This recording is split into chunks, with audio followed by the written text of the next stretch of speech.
right. Well, you guys, welcome back. If you are new here, we are the Habit team. The Habit is a nutrition coaching company made for women by women. Our program is built for you with coaches who put your goals, lifestyle, and personality first.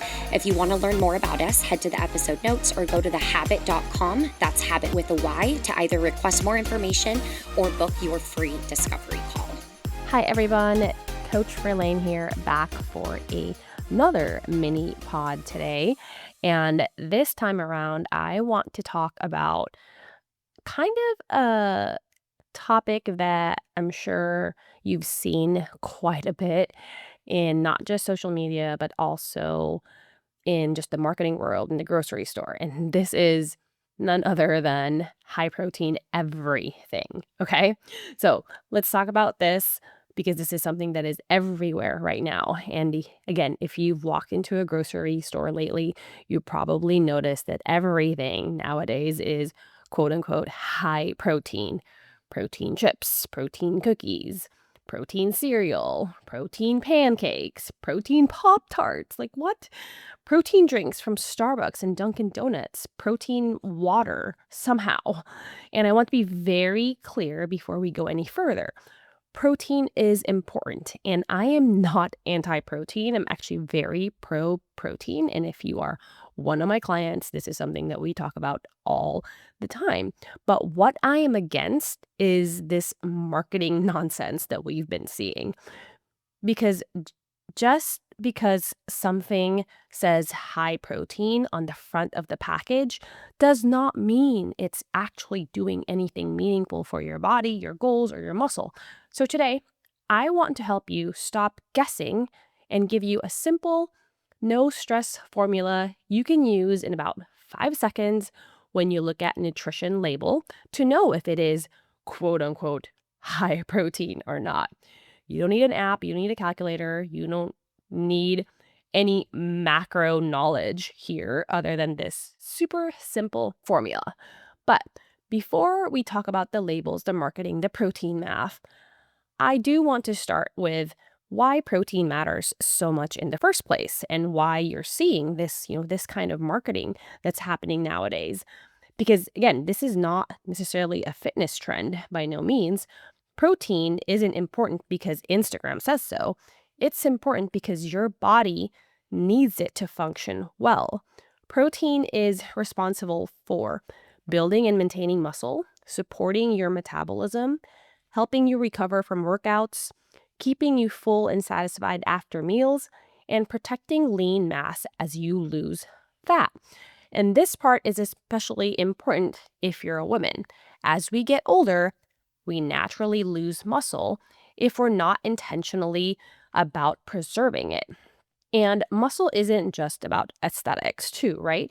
It's about strength, energy, blood sugar control, and long-term independence. Muscle is a metabolically active tissue. So the more muscle you have, the more resilient your body is. And the number one required nutrient to build and maintain muscle, lo and behold, it's protein. But here's what most people get tripped up about, okay? They think that they're eating enough protein because they add a protein bar or they add a protein snack or something with protein in the name. But when we actually look at the intake, right, your actual intake, you're most likely under eating the protein and then overeating your calories, and then wondering why hunger feels high and progress feels slow. Protein can help regulate your appetite. It slows down digestion. It also helps you feel satiated longer.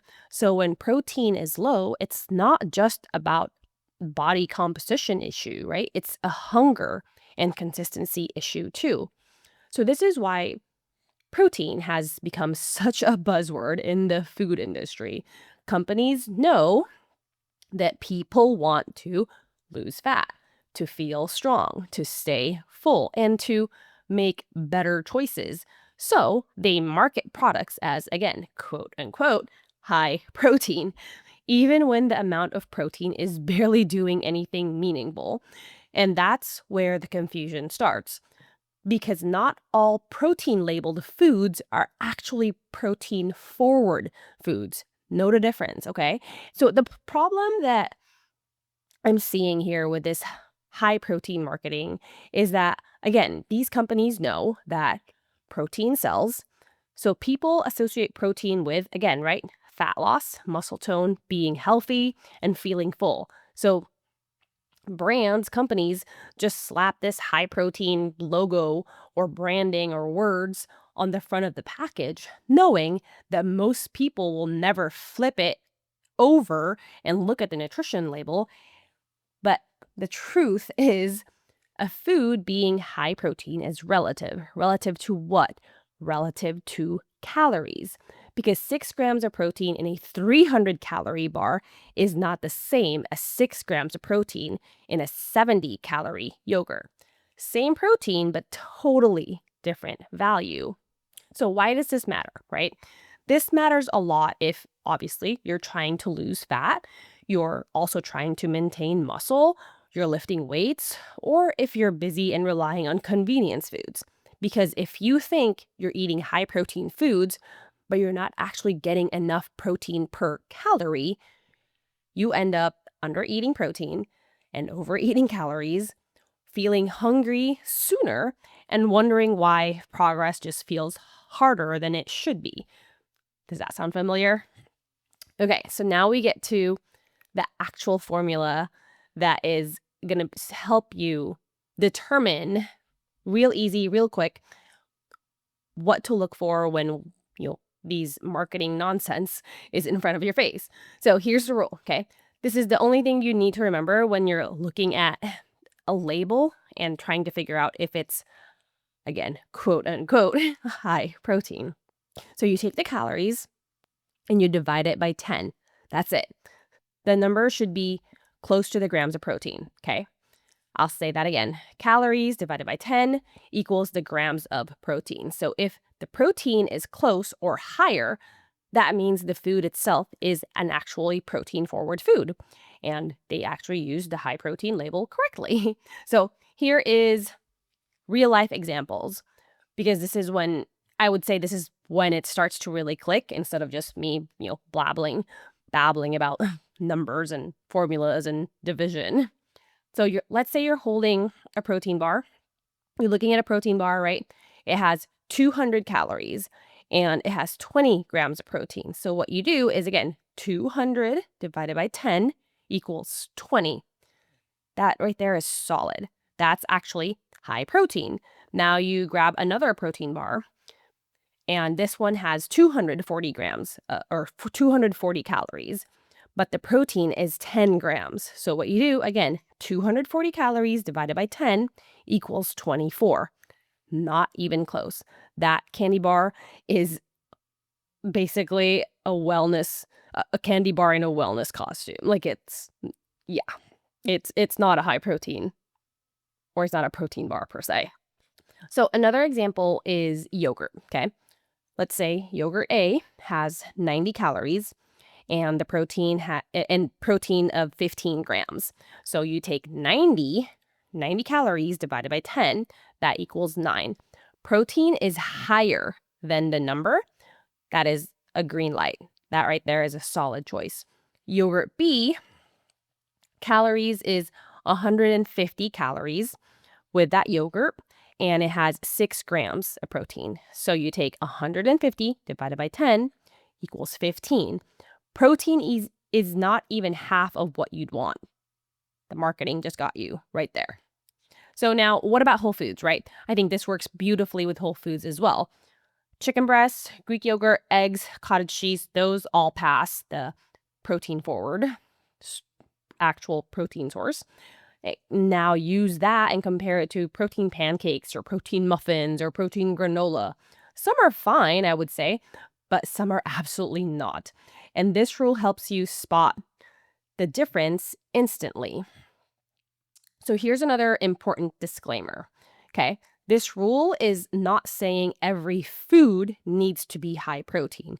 Carbs and fat are not bad. They're not bad at all. You need them as well.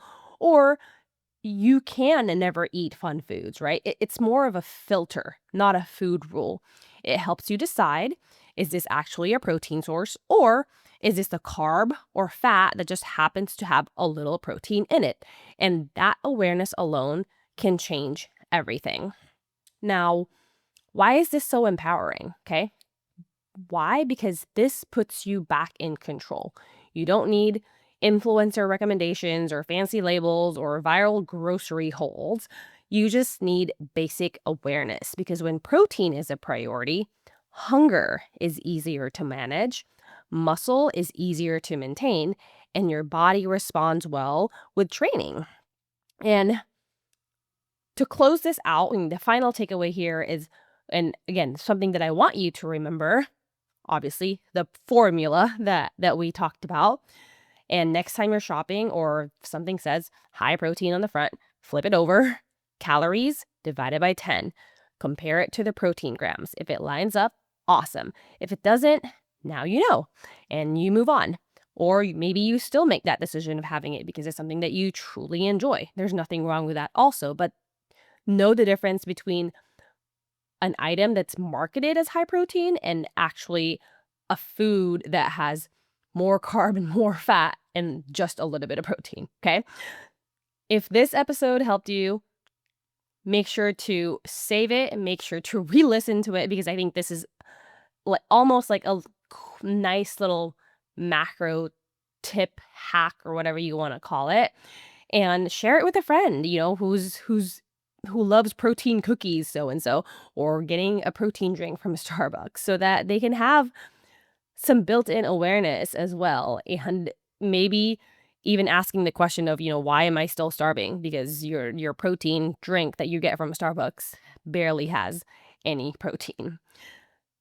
Hopefully this was useful for you, and I do enjoy doing these mini pods just because they're easy to listen to, and you could pop it up, put it in your headphones and get on a quick walk and learn something at the same time. So if there is any kind of topic you want to talk about in the future, happy to use that as the next topic and continue the chat. But till then, that is all for me. Have a fantastic week, and we'll see you on the next one.